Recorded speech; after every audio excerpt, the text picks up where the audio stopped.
Mr. Patrick, I know you've been interviewed on this thing before, okay? And I've got the transcripts of those interviews and things that were said. Now I've got to redo those interviews so I can get them to close this case.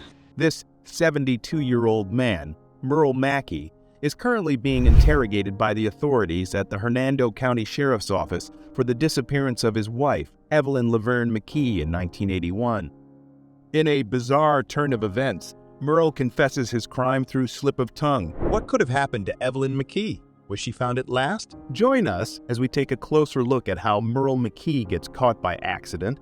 The story begins in a small town of Hernando County, Florida. In order to raise her two kids, 11-year-old Kelly Carpenter and 19-year-old Charles Trulock, Evelyn Laverne, who was divorced from her Navy SEAL husband Larry Wallace, was left on her own. She first met Mearl Mackey at a nonviolent offenders prison outreach ministry sometime in the late 1970s.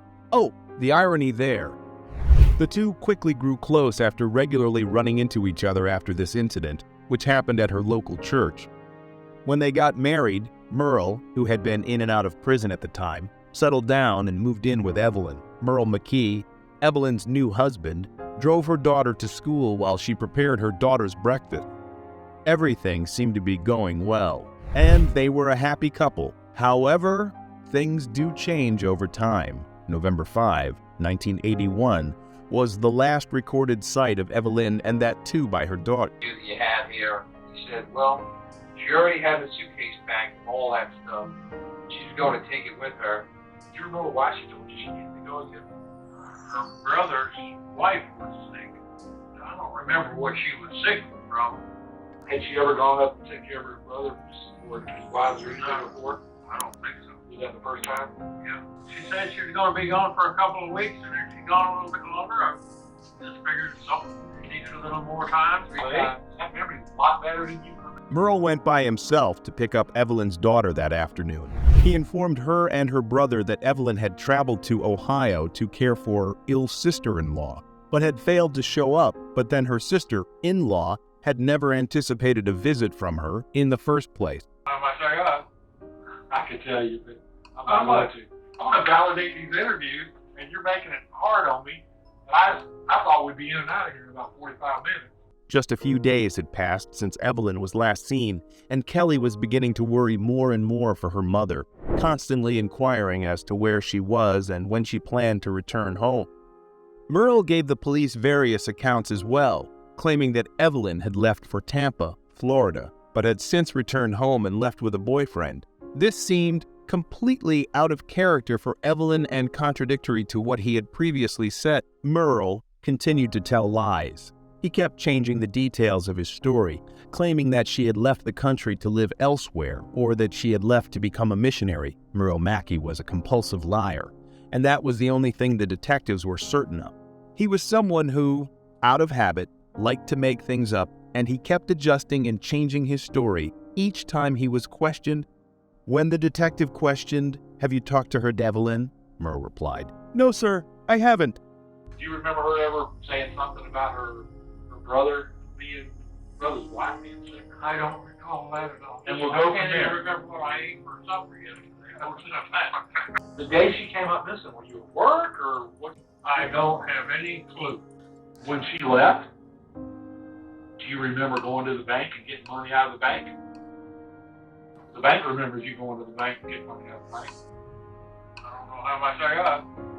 I could tell you, but I'm not going to. I'm going to validate these interviews, and you're making it hard on me.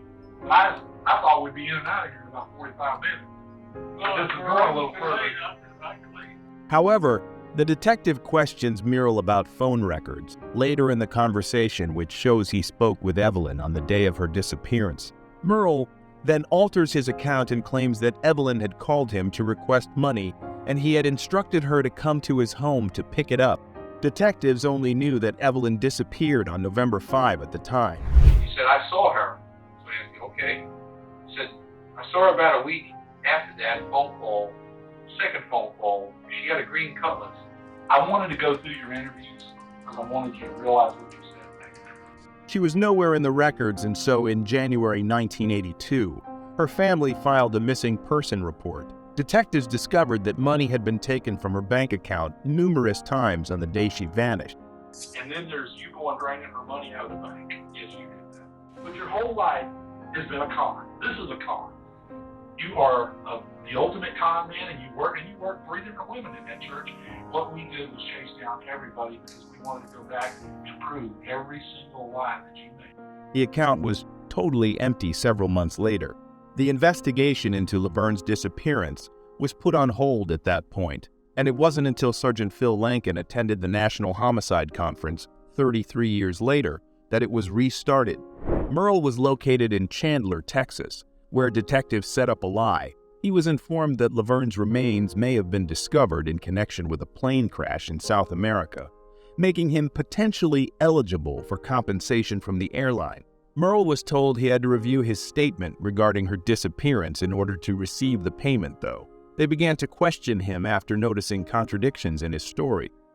Detective Williamson lashed, saying, Mearl told investigators that he and Laverne went fishing in Inglis, Florida, where she fell at the dock and hit her head, before being faced with the possibility of being charged with first-degree murder. He asserted that Laverne was not breathing and bleeding pretty badly when he tied an anchor to her body and watched her sink.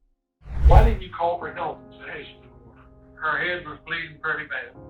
She was not breathing. The body in the water, especially that one, it doesn't go away.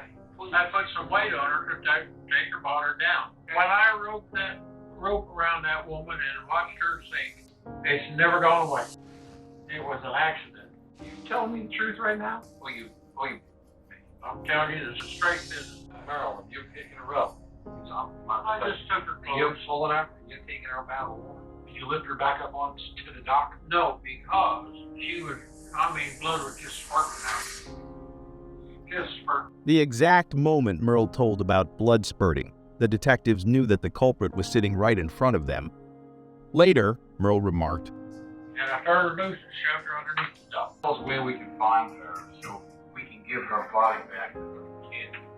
Mearl said he would drive up to Florida and show detectives to the dock when they asked where the body might be, but he would not allow them to search there alongside him. The interview was then over, and he left the room after telling the detectives he was done. Mearl subsequently admitted to killing Laverne and burying her body in the woods, and he was given a 10-year prison term. She was positively identified by DNA testing after he directed the investigators to her remains. Detective Lloydgren quotes, I believe that Mearl Mackey killed Laverne just for the money in her bank account. He could care less about her being a person, a human being. Do you think this was a case of accident or shrewd murder? Leave your thoughts down in the comments. Make sure to hit subscribe and leave a like for more such content.